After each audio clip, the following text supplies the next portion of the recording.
안녕하세요. 빛의 교회 성도 여러분. 오늘 빛탐성에 오신 여러분들을 환영합니다. 오늘 빛의 교회와 함께하는 성경 공부, 저희가 오늘 살펴볼 말씀은 요한일서 5장에서 1절부터 5절까지의 말씀입니다. 오늘 금요일에 살펴볼 말씀을 저희가 살펴보기 전에 기도하고 한 절 한 절 살펴보도록 하겠습니다.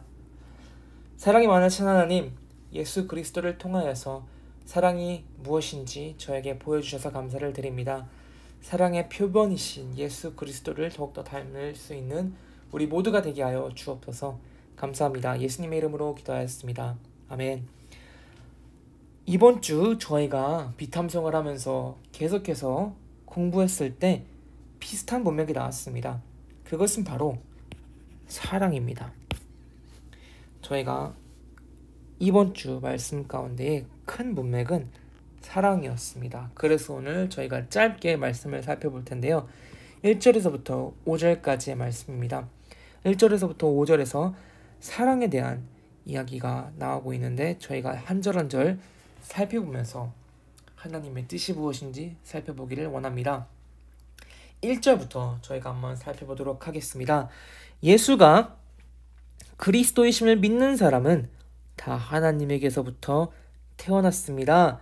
예수가 그리스도 곧 메시아라는 것을, 약속된 분이시라는 것을 믿는 사람들은 하나님에게서부터 태어났습니다.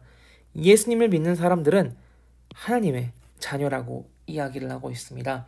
낳아주신 분을 사랑하는 사람은 다 그분의 낳으신 이도 사랑합니다 라고 이야기하고 있죠. 만약에 여러분들이 예수님을 믿는 자들이라면 하나님의 자녀입니다. 하나님의 자녀이면은 당연하게 하나님께서 낳으신 다른 하나님의 자녀들도 사랑을 하는 것이 당연하다라고 이야기를 하고 있습니다. 무슨 뜻이냐? 만약에 여러분들이 하나님의 자녀이고 예수님을 믿는다면 다른 예수 그리스도를 믿는 자들도 동일하게 사랑을 해야 한다라고 이야기를 하고 있는 것이죠. 2절 같이 한번 살펴보겠습니다. 우리가 하나님을 사랑하고 또 그 계명을 지키면 이로써 우리가 하나님의 자녀를 사랑한다는 것을 압니다. 우리가 하나님을 사랑하고 그 계명을 지키면 우리가 다른 하나님의 자녀를 사랑한다는 것을 안다고 이야기를 하고 있어요. 자, 2절에서 그 계명을 지키면 이라고 이야기를 하고 있는데 그 계명은 바로 어떠한 계명일까요? 가끔 말씀을 읽다 보면은 질문을 하게 됩니다. 이게 무슨 뜻이지? 이 뜻은 무엇이지? 이 단어의 선택은 왜 선택해야 했지? 라고 질문을 할 때 많은 경우에 그 말씀 안에 해답이 있습니다. 오늘도 마찬가지로 말씀 안에 해답이 있습니다. 그 계명은 무엇이냐? 바로 하나님을 사랑하는 것이 그 계명을 지키는 것입니다 라고 이야기를 하고 있습니다.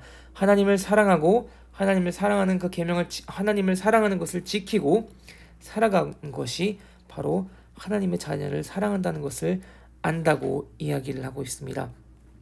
우리가 하나님의 자녀됨을 어떻게 알까요? 바로 하나님을 사랑하고 그 계명을 지키며 우리에게 허락하신 주변의 하나님의 자녀를 사랑할 때 우리는 하나님의 자녀됨을 증명할 수 있는 것입니다. 아니, 그게 우리의 징표가 됩니다. 우리의 열매가 되는 것이죠. 그리고 계속해서 3절을 보겠습니다. 하나님의 계명을 지키는 것, 하나님을 사랑하는 것, 계명을 지키는 것, 하나님의 계명은 무거운 짐이 아니라고 이야기를 하고 있습니다. 사랑하는 것은 쉬운 일일까요? 아니요. 사랑하기 정말 어렵습니다. 나랑 비슷한 사람 혹은 내가 좋아하는 사람 잘해주기 너무나도 쉽습니다. 챙겨주기 너무나도 쉬워요. 사랑하기 쉽습니다. 진심으로 대하기 쉬워요. 왜냐면 my best friend이기 때문에.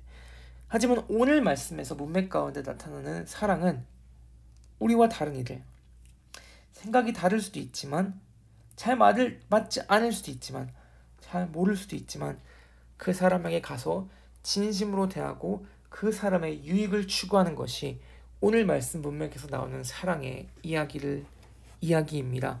그 사랑은 결코 버겁지 않고 무겁지 않다라고 이야기를 하고 있는데요. 바로 그 이유는 다음 절에 나옵니다. 하나님에게서 태어난 사람은 다 세상을 이기기 때문입니다. 세상을 이긴 승리는 이것이니 곧 우리의 믿음입니다. 5절 같이 보겠습니다. 세상을 이기는 사람은 누구입니까? 예수가 하나님의 아들이심을 믿는 사람이 아니고 누구겠습니까? 결국 세상을 이길 수 있는 사람은 누구라고요? 예수님을 믿는 자들이죠. 예수님을 믿고 하나님의 자녀가 된 사람들이 세상을 이길 수 있다고 이야기를 합니다. 왜요? 바로 우리에게는 믿음이라는 선물이 있기 때문입니다. 우리는 슈퍼파워가 주어집니다. 바로 믿음입니다. 우리의 슈퍼파워는 믿음입니다. 무엇을요? 예수 그리스도를 믿는 믿음입니다. 예수님이 우리를 위하여 먼저 사랑을 실천해 주셨고 보이셨다라는 그 믿음입니다.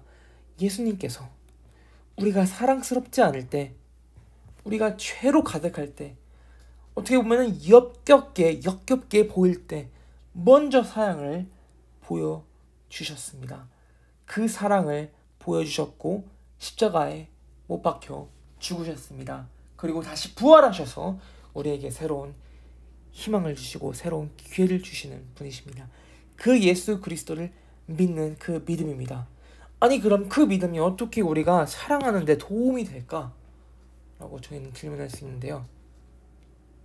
이유는 간단합니다. 예수님이 하셨기 때문이에요. 예수님이 먼저 보이셨기 때문이에요. 예수님께서 먼저 그 사랑의 길을 걸어가셨기 때문이에요. 우리도 마찬가지로 예수님이 걸어가셨던 그 사랑의 길을 실천하는 저희가 되기를 원합니다. 결코 그 길은 버거운 일이 아니고요. 무거운 길이 아니에요. 왜냐면은 예수님께서 먼저 보이셨고 예수님께서 우리와 함께 그 사랑을 실천할 수 있도록 도와주시기 때문입니다. 우리 빛의 교회 성도 여러분, 오늘 그 사랑을 실천할 수 있는 저희 모두가 되기를 원합니다. 우리의 주변에 있는 하나님의 자녀들, 저희가 사랑하기를 원합니다. 우리와 다른 이들 사랑하기를 원합니다. 라이프 팀에 있는 모르는 얼굴들 다가가며 진심 있게 대해주기를 원합니다.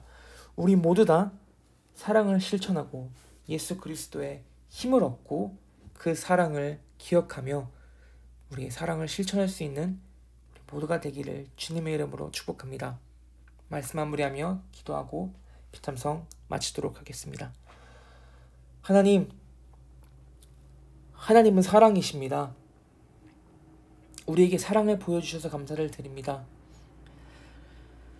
그 사랑을 실천하는 저희가 되기를 원합니다. 저희와 함께하여 주시고 사랑이 무엇인지 예수 그리스도를 통하여 하루하루 더 깊이 알아갈 수 있게 하여 주옵소서. 예수님의 이름으로 기도하였습니다. 아멘.